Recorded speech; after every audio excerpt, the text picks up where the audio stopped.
In this video, we're going to look at two delay plugins included in Ableton Live. So here we have just the basic delay. And this has the same thing as the reverb plugins from the last few videos, a dry wet knob, which controls how much of the delay you're hearing. If it's 100% delayed, you don't hear any of the dry signal. You only hear the delayed signal. If it's zero, it's 100% dry and you don't hear any of the delay.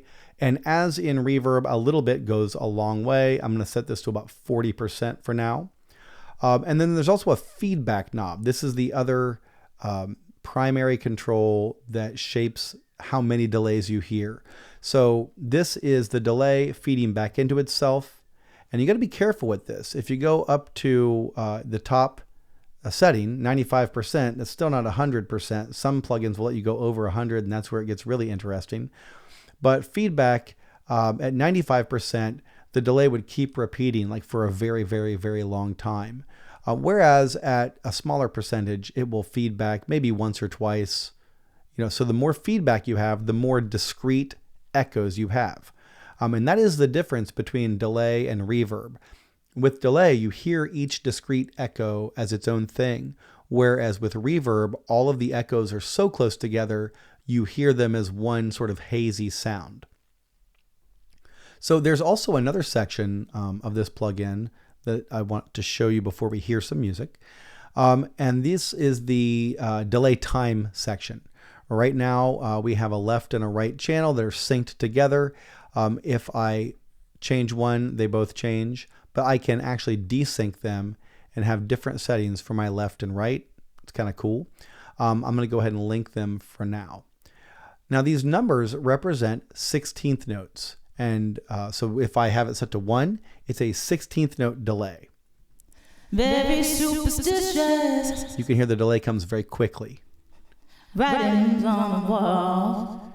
So if I go to 2 16th notes, then it's an 8th note. Now the caveat here is that this session is not synced with the session tempo yet. So in essence, the 8th note or the 16th note values are sort of meaningless because Ableton has not analyzed this as far as the tempo goes. But let's just listen to it anyway. 2 16th notes or 1 8th note. Very superstitious. And you can hear all those repetitions. If I cut the feedback back, there will be fewer of them. Let's go to 3 16th notes. This is actually one of the most common settings, a dotted 8th note delay, very common in lots of music. Very superstitious. Writings on the wall. So it's got like 3 or 4 delays there. Very superstitious. If I crank it up more, there'll be more. Ladders about to fall. It sort of keeps going. Okay. 4 16th notes is a quarter note delay, and etc. You can do the math yourself. We also have this percent setting here, and that will affect the rhythm by giving it like a positive or negative value as a percentage. So it'll kind of detime it a little bit. Now, if I take off sync and go to time, then instead of it being with 16th notes, it's just in milliseconds. This is actually probably the preferred way for sessions that are not synced to the tempo. And you can look up delay conversion or calculation charts online, or you can learn how to do it yourself. We'll talk about it in class. But to calculate the delay time, there's a formula. And then you can just go by ear too. So let's listen to this. This is a 60 millisecond delay. Very superstitious. Here's kind of a robotic sound. Writings on the wall. Very superstitious. This is nearly half a second. Ladders about to fall. How about a very long delay? 13-month-old baby. 13-month-old baby. 13-month-old broke the looking glass. Broke the looking glass. Broke the looking glass. Okay, there we go. Let's de-link these, and I'll set these to different times. How about 300 milliseconds for my left ear and we'll do 300. I'll just type it in, 350 milliseconds for my right ear. There we go. Very superstitious. Writings on the wall. Interesting effect. There is a filter modulation section here, which we'll maybe touch on in class. But basically, this is just an EQ filter, and you can sort of sculpt the delays.